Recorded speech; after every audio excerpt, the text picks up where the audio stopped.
नमस्कार दोस्तों, स्वागत है आपका हमारी एक और नई वीडियो में। हम बात कर रहे थे राजस्थान इतिहास के बारे में। तो राजस्थान इतिहास में सिसोदा वंश के दूसरे पार्ट की वीडियो लेकर आए हैं हम आपके लिए। यदि आपने कल वाली वीडियो नहीं देखी तो प्लीज़ प्लेलिस्ट में जाकर वीडियो देख सकते हो आप। और यदि आप हमारे चैनल पर नए हो तो हमारे चैनल को सब्सक्राइब ज़रूर करें और वीडियो पसंद आए तो वीडियो को लाइक ज़रूर करें। चलिए हम बात करते हैं राणा रतन सिंह सेकंड के बारे में। कल मैंने आपको बताया था दोस्तों कि राणा सांगा की मृत्यु के बाद में जो शासक बनता है वह बनता है राणा रतन सिंह सेकंड। ठीक है, आपने यही पढ़ा होगा अब तक कि महाराणा सांगा की मृत्यु के बाद में उदय सिंह शासक बनता है। जी नहीं, कौन बनता है? राणा रतन सिंह सेकंड शासक बनता है। ये प्रश्न कई एग्जामों में पूछा जा चुका है कि राणा सांगा की मृत्यु के बाद में जो है शासक कौन बना, तो वह बनाता है राणा रतन सिंह सेकंड। यह बनता है दोस्तों 1528 में शासक बनता है। कब तक रहता है? 1531 तक रहता है। राणा रतन सिंह सेकंड के पिता का नाम है महाराणा सांगा। सांगा की दो पत्नियां थी। एक का नाम था रानी कर्मावती। एक का नाम क्या था? रानी कर्मावती। और एक का नाम था रानी धनाबाई। रानी धनाबाई के एक पुत्र था जिसका नाम था रतन सिंह सेकंड। ठीक है, और रानी कर्मावती के दो पुत्र थे, एक था विक्रमादित्य और एक था उदय सिंह। रानी धनाबाई के जो रतन सिंह था, रतन सिंह सेकंड, ये पिता द्वारा किए गए विभाजन से संतुष्ट नहीं था। मतलब पिता ने जो विक्रमादित्य और उदय सिंह को क्या कर दिया था? अपना राज्य दे दिया था और रानी कर्मावती को उनका संरक्षक नियुक्त कर दिया था। तो जो रतन सिंह सेकंड ये है क्या था? विभाजन से संतुष्ट नहीं था और उसने जो है रानी कर्मावती से रणथंभौर दुर्ग मांगा। रानी कर्मावती से क्या मांग लिया? रणथंभौर दुर्ग मांग लिया। जो रानी कर्मावती है वह विक्रमादित्य को शासक बनाना चाहती थी। कहाँ का? रणथंभौर का। और जो कर्मावती है इसने बाबर से सहायता भी मांगी थी। क्या मांगी थी?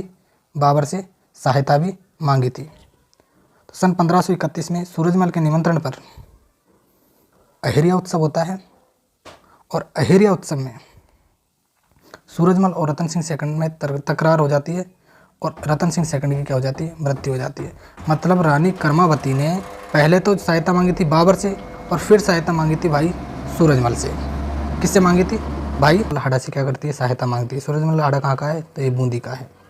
ठीक है, फिर 1531 में सूरजमल हाड़ा जो है अहेरिया उत्सव के निमंत्रण पर रतन सिंह को बुलाता है और अहेरिया उत्सव खेलते हुए दोनों की क्या हो जाती है? मृत्यु हो जाती है। क्या हो जाती है? दोनों की मृत्यु हो जाती है। ठीक है, अब मृत्यु होने के बाद में जब रतन सिंह सेकंड की मृत्यु हो जाती है उसके बाद में शासक कौन बनता है? तो उसके बाद में शासक बनता है विक्रमादित्य। कौन बनता है दोस्तों? उसके बाद में शासक बनता है विक्रमादित्य। बात करते हैं विक्रमादित्य की। विक्रमादित्य शासक रहता है 1531 से 1536 के मध्य। ठीक है, इसके पिता सांगा, माता थी कर्मावती और संरक्षिका भी माता ही थी कर्मावती। और इसका जो है आक्रमण होता है बहादुर शाह का, जो कहाँ का है? गुजरात का। चित्तौड़ पर आक्रमण होता है बहादुर शाह का, जो कहाँ का है? गुजरात का। और किसके नेतृत्व में? रूमी खां के नेतृत्व में। बहादुर शाह का सेनापति कौन है? रूमी खां। रूमी खां के नेतृत्व में क्या होता है? आक्रमण होता है। अब उस टाइम क्या है? विक्रमादित्य छोटा था। ठीक है, इसकी आयु क्या थी? कम थी, इसलिए संरक्षिका कौन थी? कर्मावती। अब आक्रमण कर देता कौन? बहादुर शाह का सेनापति रूमी खां। फिर जो ये है कर्मावती है, यह है हुमायूं को राखी भेजती है। मतलब हुमायूं से मदद मांगती है। तो मदद मांगने के लिए है हुमायूं को राखी भेजती है। और इसके डर से, बहादुर शाह के डर से, ये अपने दोनों पुत्रों को कहाँ भेज देती है? तो ननिहाल भेज देती है। कहाँ भेज देती है? ननिहाल, बूंदी भेज देती है। चित्तौड़ की रक्षा का भार प्रतापगढ़ के रावत बाघ सिंह पर आ जाता है। भाई चित्तौड़गढ़ की रक्षा कौन करता है? रावत बाघ सिंह करता है, जो कहाँ का है? प्रतापगढ़ का। और रक्षा करते हुए वीरगति को प्राप्त हो जाता है। रूमी खां विजयी हो जाता है। कर्मावती 1300 महिलाओं के साथ क्या कर लेती है? जौहर कर लेती है। क्या कर लेती है दोस्तों? जौहर कर लेती है। चलिए आगे बात करते हैं। 1536 में, सन 1536 में बनवीर विक्रमादित्य की क्या कर देता है? हत्या कर देता है। क्या कर देता है? हत्या कर देता है। और बनवीर क्या बन जाता है? शासक बन जाता है। कहाँ का? चित्तौड़ का। तो यह रहता है 1536 से 1537 तक। ठीक है। बनवीर कौन था? तो बनवीर संगा के भाई था पृथ्वीराज। पृथ्वीराज की दासी का क्या था? पुत्र था। यह भी राज्य प्राप्त करना चाहता था। और यह जो बनवीर है ये उदय सिंह का भी वध करना चाहता था। उदय सिंह बनवीर का भी वध करना चाहता था। विक्रमादित्य का तो वध किया इसने, लेकिन यह उदय सिंह का भी वध करना चाहता था। पन्नाधाय, पन्नाधाय अपने पुत्र चंदन का बलिदान देकर उदय सिंह के प्राणों की क्या करती है? रक्षा करती है। उदय सिंह को कौन बचाती है? तो पन्नाधाय बचाती है। पन्नाधाय का पुत्र का नाम क्या है? तो चंदन है। चंदन का बलिदान देकर उदय सिंह के प्राणों की रक्षा की जाती है। और प्राणों की रक्षा ही नहीं बल्कि उसे सुरक्षित जगह पहुंचाया जाता है कुंभलगढ़ दुर्ग में। इतनी काली भयानक रात में पन्नाधाय लेके जाती है उदय सिंह को। ठीक है दोस्तों। कहाँ पर? कुंभलगढ़ किले में।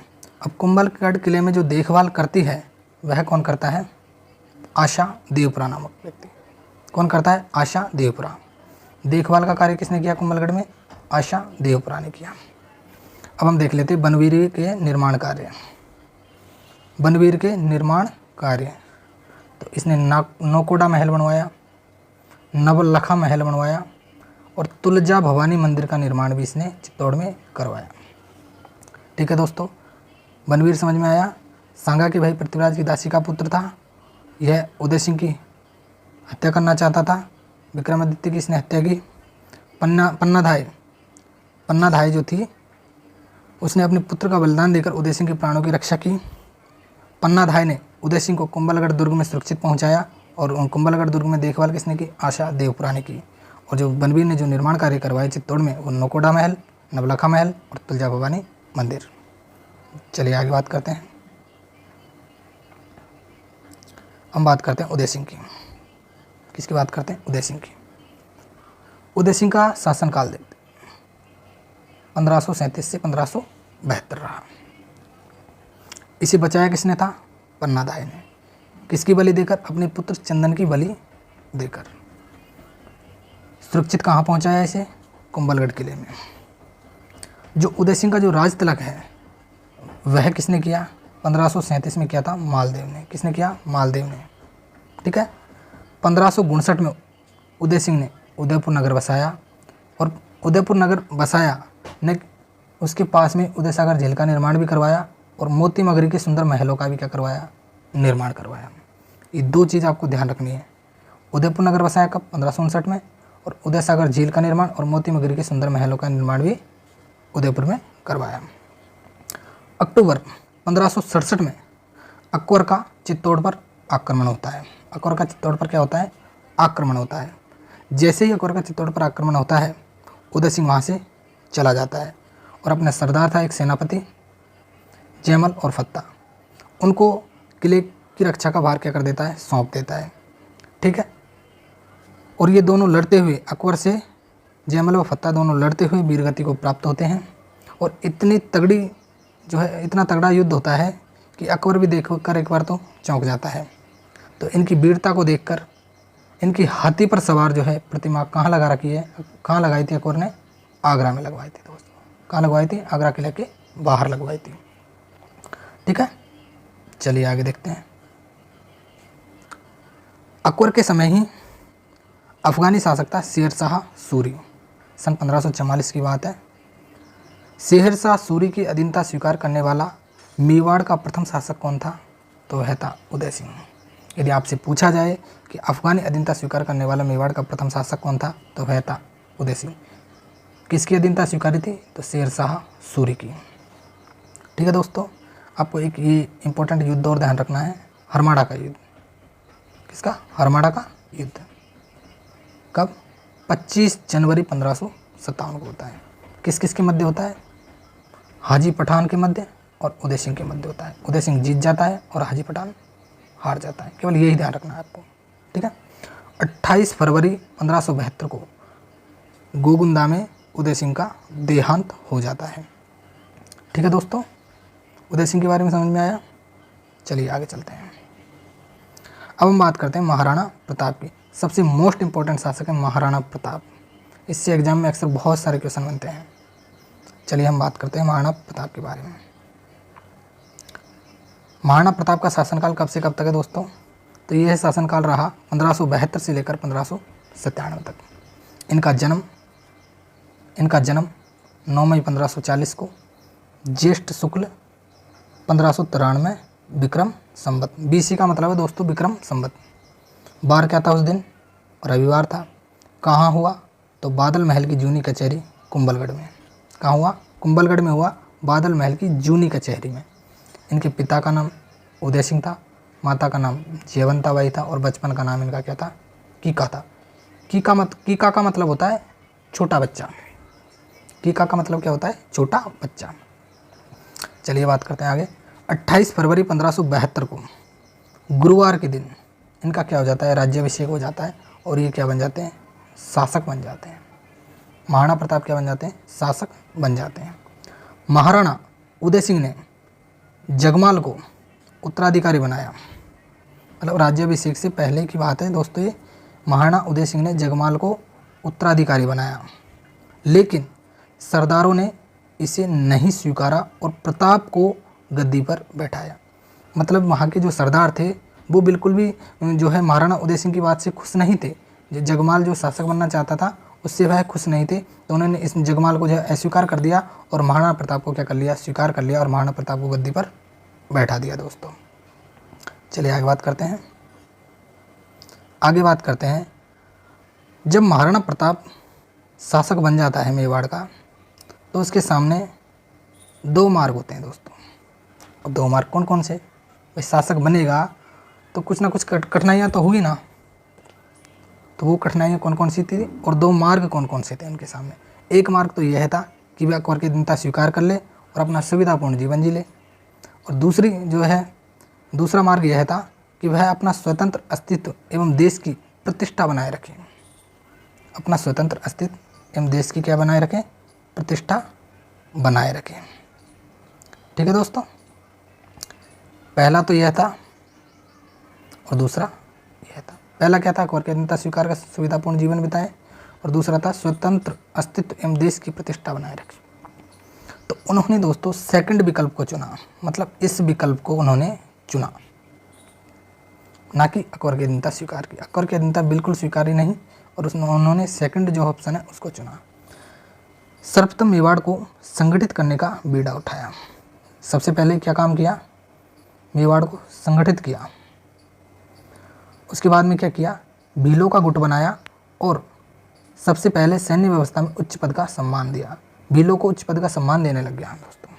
ठीक है, चलिए आगे बात करते हैं दोस्तों। मुगलों से बचने हेतु गोगुंदा में पहले उनका निवास स्थान था, वहाँ से स्थानांतरित करके कहाँ कर लिया दोस्तों? तो कुंभलगढ़ में स्थानांतरित कर लिया। गोगुंदा से कहाँ कर लिया? कुंभलगढ़ कर लिया। ठीक है। अकबर द्वारा 1572 से 1576 तक 4 शिष्टमंडल भेजे गए। कितने दोस्तों? 4 शिष्टमंडल भेजे गए। सबसे पहला आया जलाल खां 1572 में, सितंबर से नवंबर 1572 में। फिर आया मानसिंह जून 1573 में। फिर आया भगवंत दास सितंबर से अक्टूबर 1573 में। फिर आया टोडरमल दिसंबर 1573 में। सबसे लास्ट में टोडरमल आया दोस्तों।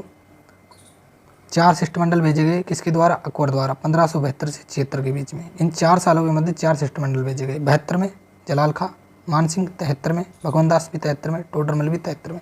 ये 3 तो दोस्तों 73 में और एक क्या है? 72 में। ठीक है, ध्यान रखना, पूछा जाता है अक्सर एग्जाम में। 1576 ईस्वी में अजमेर में अकबर ने क्या बनाई थी? योजना बनाई थी। युद्ध की योजना अकबर ने कहाँ बनाई? तो वह बनाई थी अजमेर में। कहाँ बनाई थी? अजमेर में। 18 जून 1576 को खमनोर के पास हल्दी घाटी का क्या हो जाता है दोस्तों? युद्ध हो जाता है अकबर और प्रताप के बीच में। अब हम बात करते हैं अकबर की और प्रताप की सेना के बारे में बात करते हैं कि उनकी सेना का व्यू चक्र कैसा था। ठीक है दोस्तों, तो हम बात करते हैं सबसे पहले मुगल सेना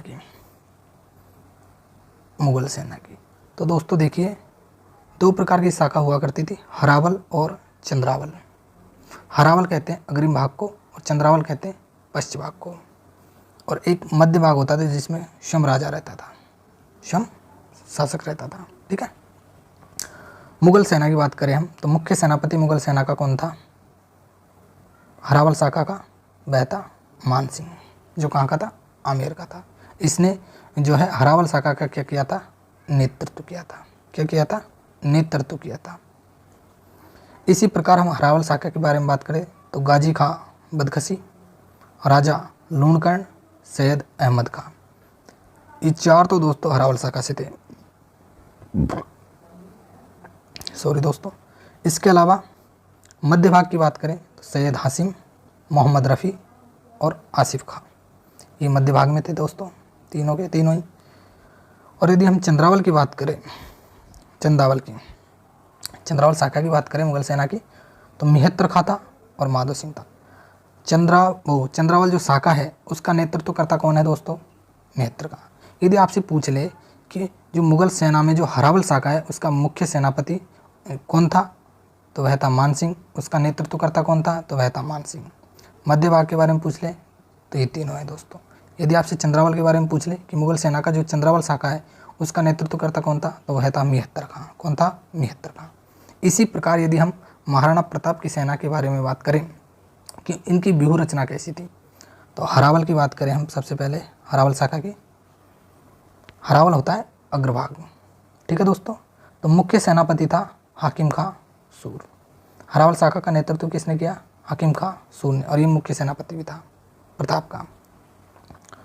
ठीक है, इसके बाद बात करें सलुम्बर का कृष्णदास चुंडावत, झाला मानसिंह, झाला बीदा और ग्वालियर का रामशाह, और इसके 3 पुत्र भी थे दोस्तों।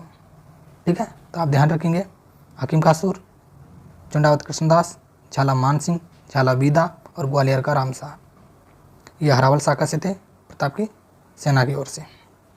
यदि हम बात करें मध्य भाग की यदि हम बात करें तो मध्य भाग में थे महाराणा प्रताप स्वयं, भामाशाह थे और ताराचंद थे। ठीक है दोस्तों, भामाशाह और ताराचंद की हम आगे बात करेंगे। ठीक है, तो ये तीनों थे मध्य भाग में।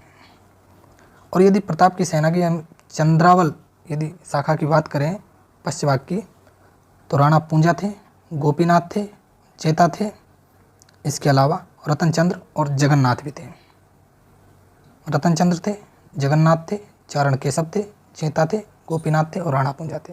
चंद्रावल शाखा का जो नेतृत्व किया था प्रताप की ओर से, तो वह किया था राणा पूंजा ने। किसने किया था दोस्तों? राणा पूंजा ने। तो ये मतलब जो व्यूह रचना है ये आपको बिल्कुल एज इट इज इसी प्रकार से ध्यान रखना है दोस्तों।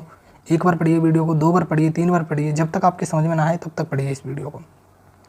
ये आपके लिए बहुत ज़्यादा इंपॉर्टेंट है, यहाँ से अक्सर प्रश्न बनता है। अभी रीट में पूछा गया था यह वाला प्रश्न। चलिए आगे बात करते हैं दोस्तों। हम आगे बात करते हैं, झाला बीदा ने प्रताप का क्या किया? मुकुट धारण किया। प्रताप जो है मूर्छित हो जाते हैं, मूर्छित होने के बाद में वहाँ से चले जाते हैं, तो मुकुट धारण कौन करता है? झाला बीदा। महाराणा प्रताप का मुकुट धारण कौन करता है? तो वह करता है झाला बीदा। ठीक है, यह युद्ध कैसा रहा? अनिर्णायक। इसका निर्णय ही नहीं निकला, इस युद्ध का कोई निर्णय नहीं निकला। यदि हम कथन के बारे में बात करें दोस्तों, अबुल फजल ने इस युद्ध को क्या कहा है? इस युद्ध को कहा है खमनौर का युद्ध। जो हल्दी घाटी का युद्ध है, इस युद्ध को क्या कहा? खमनौर का युद्ध। बदायूं ने क्या कहते हैं? बदायूं ने कहा गोगुंदा का युद्ध। ध्यान रखना। कर्नल टोड ने क्या कहा? हल्दी घाटी का युद्ध।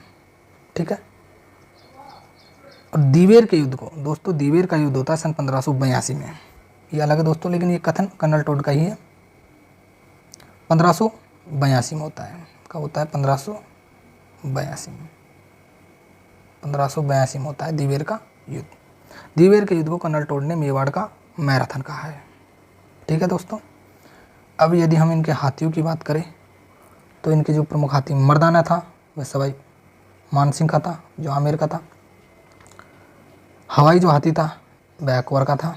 मर्दाना मानसिंह का, मैं से मर्दाना मैं से मानसिंह। हवाई किसका था? अकबर का। लूना और राम प्रसाद किसके थे? ये मेवाड़ की तरफ से थे दोस्तों। ठीक है, महाराणा प्रताप के। चलिए आगे बात करते हैं। यदि हम बात करें चेतक का चबूतरा, चेतक कौन है दोस्तों? ये है महाराणा प्रताप का घोड़ा। कौन है? महाराणा प्रताप का, महाराणा प्रताप का घोड़ा, महाराणा प्रताप का घोड़ा चेतक। चेतक का चबूतरा कहाँ है? तो बलीचा गांव राजसमंद में। कहाँ है दोस्तों? बलीचा गांव राजसमंद में। यदि हम आगे बात करें 1576 से 1585 तक मेवाड़ पर अनेक आक्रमण हुए, लेकिन क्या हुए? असफल आक्रमण हुए, उनमें सफलता नहीं मिली। आक्रमण तो हुए लेकिन अनेक आक्रमण हुए, इसमें सफलता नहीं मिली। तो आपके लिए इतना ज़्यादा इम्पोर्टेंट नहीं है। इसी कालखंड में दो घटनाएं होती हैं दोस्तों। इसी कालखंड में जो 1576 और 85 का जो कालखंड है, इसी कालखंड में दो घटनाएं होती हैं। दो घटनाएं कौन कौन सी होती है? हम उन दो घटनाओं के बारे में बात कर लेते हैं दोस्तों। तो पहली घटना होती है सन 1580 में। पहली घटना कब होती है? सन 1580 में। और दूसरी घटना कब होती है? सन 1582 में। दूसरी घटना कब होती है? सन 1582 में। यदि हम पहली घटना की बात करें, पहली घटना में जो महाराणा प्रताप का जो पुत्र है अमर सिंह, वह दोस्तों आक्रमण कर देता है जो मुगल शिविर है ना शेरपुर में, शेरपुर के जो मुगल शिविर पर आक्रमण कर देता है। कौन? अमर सिंह। और अब्दुल रहीम खान खाना वहाँ के सेनापति है। अब्दुल रहीम खान खाना के परिवार को क्या बना लेता है? बंदी बना लेता है। उसमें महिलाएं भी होती है बहुत सारी, तो उनको बंदी बना लेता है। लेकिन प्रताप क्या करता है? उनको ससम्मान महिलाओं को वापस छोड़ देता है। प्रताप क्या करता है? ससम्मान महिलाओं को वापस छोड़ देता है। एक तो ये कहानी है दोस्तों। 1580 में अमर सिंह का शेरपुर अभियान, जहाँ पर क्या था? मुगल शिविर था, और उसका सेनापति अब्दुल रहीम खान खाना था। बंदी बना लिया जाता है पर पूरे परिवार को, उसमें महिलाएं भी थी, लेकिन प्रताप उसको ससम्मान छोड़ देता है। दूसरी घटना दोस्तों 1582 में दिवेर पर मुगल चौकी थी। दिवेर गांव था, उसमें मुगल चौकी थी। उसका अधिकारी था सुल्तान खां। कौन था? सुल्तान खां। सुल्तान खां को अमर सिंह मार देता है, परलोक पहुंचा देता है। तो यह जो घटना थी, यह घटना एक बहुत महत्वपूर्ण घटना थी दिवेर की। फिर बाद में पूरा राज जो दिवेर है वो प्रताप के अधीन हो जाता है। इसी प्रकार यदि हम आगे बात करें दोस्तों, कर्नल टोड ने इसी दिवेर युद्ध को क्या कहा है? मेवाड़ का मैराथन कहा है। कब हुआ था? 1582 में। चलिए आगे चलते हैं दोस्तों। यदि हम आगे बात करें 1585 से 1597, 1585 से 1597 ईस्वी तक अकबर का मेवाड़ पर कोई आक्रमण नहीं हुआ। क्या दोस्तों? 1585 से 1597 ईस्वी तक अकबर का मेवाड़ पर कोई भी आक्रमण नहीं हुआ। कितने वर्षों तक? 85 और 97 यानी कि 12 वर्ष, 12 साल तक कोई भी आक्रमण नहीं हुआ। ठीक है। प्रताप ने चावंड को अपनी राजधानी बना लिया। प्रताप ने चावंड को अपनी राजधानी बना लिया। इसके बाद प्रताप ने चावंड को अपनी राजधानी बना लिया। 19 जनवरी 1597 को प्रताप की क्या हो जाती है? मृत्यु हो जाती है। ठीक है। और जो प्रताप का अंतिम संस्कार है वह बारडोली गांव चावंड में किया जाता है। चावंड पड़ता है दोस्तों उदयपुर में। हल्दी घाटी मेवाड़ की थर्मोपल्ली और दिवेर का क्या है? मैराथन है। हल्दी घाटी क्या है? मेवाड़ की थर्मोपली है और दीवेर का क्या है, मैराथन है। क्या है दोस्तों, दीवेर का मैराथन है। ठीक है दोस्तों, तो आप ध्यान रखिएगा। चलिए आगे चलते हैं।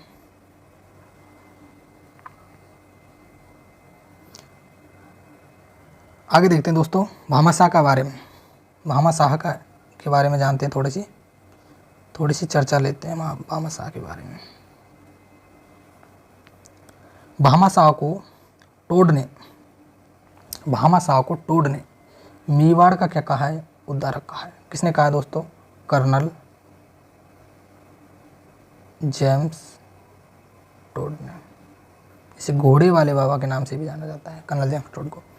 भामाशाह को टोड ने मेवाड़ का उद्धारक या मेवाड़ का क्या कहा है, कर्ण कहा है। तो ये भी आपके लिए इम्पोर्टेंट है।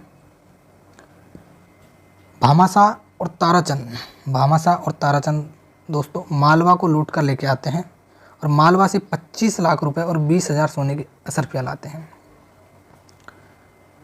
मालवा को लूट कर लेके आते हैं कौन कौन, भामाशाह और ताराचंद। और प्रताप से मुलाकात होती है इनकी कब, 1578 ईस्वी में। कहाँ होती है, चूलिया गांव चित्तौड़गढ़ में। कहाँ होती है, चूलिया गांव चित्तौड़गढ़ में।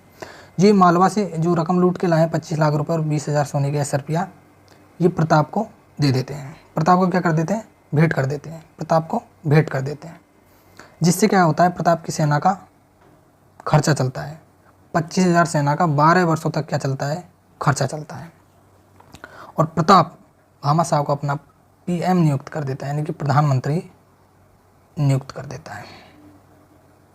ठीक है दोस्तों, ये पहले की घटना है दोस्तों, लेकिन मैंने इसको थोड़ा अलग से ले लिया है। ये 1578 की घटना है।